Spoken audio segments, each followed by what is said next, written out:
നമസ്കാരം. ഇന്ന് നമ്മൾ സംസാരിക്കുന്നത് തെരഞ്ഞെടുപ്പിനെ കുറിച്ചല്ല, പക്ഷേ ഇൻഡയറക്റ്റായിട്ട് തെരഞ്ഞെടുപ്പിനെ ഏറ്റവും കൂടുതൽ സ്വാധീനിക്കാൻ സാധ്യതയുള്ള ചില സംഭവങ്ങളെക്കുറിച്ച്, ചില നിയമനങ്ങളെക്കുറിച്ച്, ചില രാജികളെക്കുറിച്ചാണ്.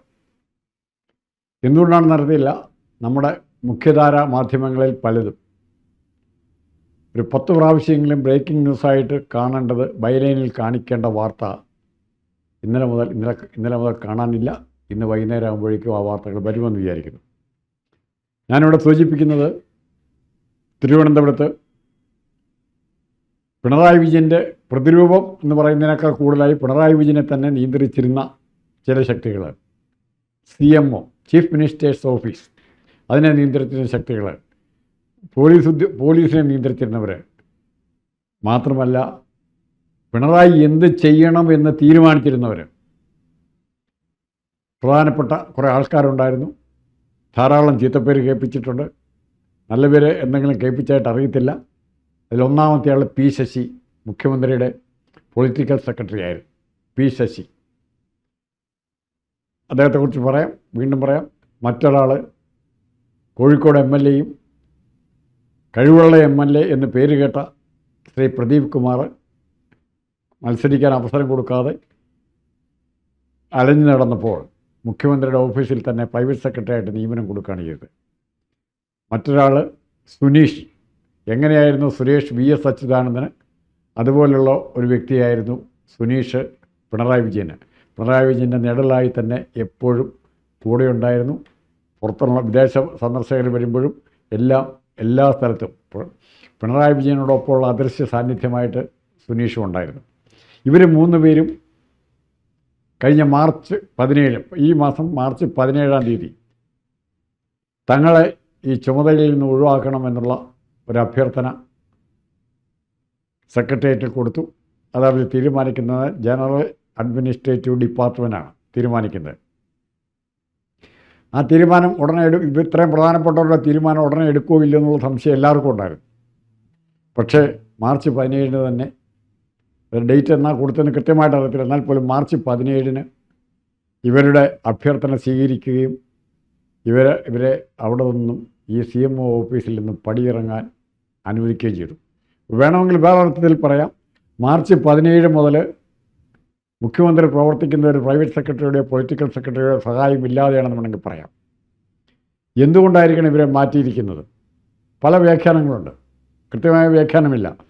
പല വ്യാഖ്യാനങ്ങൾ, ഇനി ആ സ്ഥാനത്ത് ഇരുന്നിട്ട് കാര്യമില്ല, തൻ്റെ മുഖ്യമന്ത്രി സ്ഥാനം അല്ലെങ്കിൽ ഇടതുപക്ഷ മുന്നണിയുടെ ഭരണം തന്നെ നഷ്ടപ്പെടാൻ പോകുന്നു, ഇനി തങ്ങൾക്ക് തിരുവനന്തപുരത്ത് യാതൊരു റോളുമില്ല എന്ന് മനസ്സിലാക്കി എത്രയും വേഗം പെട്ടിയും കിടക്കയും എടുത്ത് തലസ്ഥാന നഗരി വിടുന്നതാണ് നല്ലത് എന്ന് തോന്നി ചിലപ്പോൾ മാന്യന്മാരായിട്ട് അവിടെ നിറഞ്ഞു വന്നേക്കാം. രണ്ടാമത്തെ കാര്യം, ഒരു കോൺഗ്രസ് ഗവൺമെൻറ് വരികയും അതിന് ശക്തനായൊരു മുഖ്യമന്ത്രി ഉണ്ടാവുകയും ചെയ്താൽ ഇതിലെ P. ശശി ഉൾപ്പെടെ ചിലരെങ്കിലും ചിലപ്പോൾ പോലീസ് കേസുകളിൽ പ്രതിയാകും.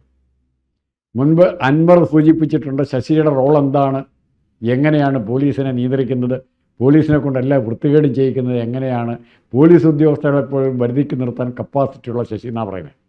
പോലീസ് ഉദ്യോഗസ്ഥകളെപ്പോലും തൻ്റെ വരുതിക്ക് നിർത്താൻ പറ്റിയിട്ടുള്ള ശശി. P. ശശി നാളെ എന്തെല്ലാം അപകടമുണ്ടാകുമെന്നറിയില്ല, നാളത്തെ ഗവൺമെൻറ്റിൻ്റെ നിലപാടെന്തായിരിക്കും എന്നറിയത്തില്ല. ഒരു അഡ്ജസ്റ്റ്മെൻറ്റിലും കോംപ്രമൈസിലും പോകുന്ന ഗവൺമെൻറ് അല്ല വരുന്നതെങ്കിൽ ഉറപ്പായിട്ടും ശശിയുടെ കാര്യം അധോഗതിയാകും. ഈ തിരിച്ചറിവ് അദ്ദേഹത്തിനെ പ്രേരിപ്പിച്ചിരിക്കണം.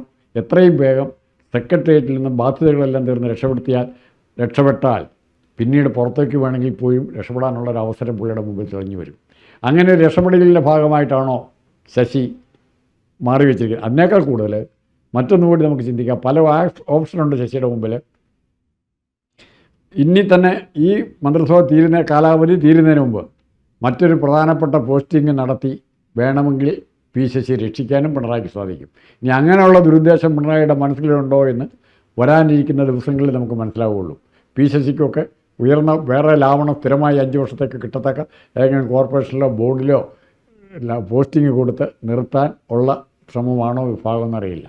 എന്താണെങ്കിലും കേരളത്തിൻ്റെ രാഷ്ട്രീയ ചരിത്രത്തെ കഴിഞ്ഞ 5 വർഷമായി നിയന്ത്രിച്ചിരുന്നവരുടെ പടിയിറങ്ങലാണിത്.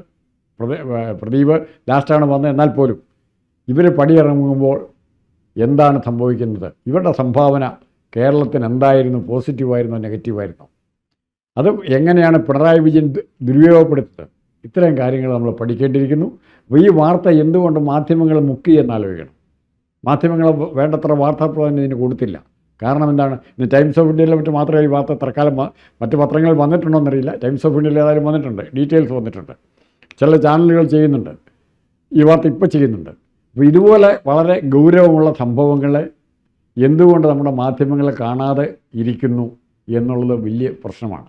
മറിച്ച് നിസ്സാരമായ വാർത്തകൾ, ഇപ്പോൾ റിപ്പോർട്ടർ ചാനലൊക്കെ ചെയ്യുന്ന പോലെ ഒറ്റയടിക്ക് തലതിരിഞ്ഞു. റിപ്പോർട്ടർ ഇങ്ങനെ നിസ്സാരമായ വാർത്തകളെ പെരുപ്പിച്ച് കാണിക്കുന്നതിന് പകരം ഭരണകൂടത്തെ, ഭരണരംഗത്തെ സ്വാധീനിക്കുന്ന ഗൗരവമേറിയ പ്രശ്നങ്ങളും വ്യാഖ്യാനങ്ങളും ജനങ്ങളുടെ മുമ്പിൽ അവതരിപ്പിക്കല്ലേ വേണ്ടത്.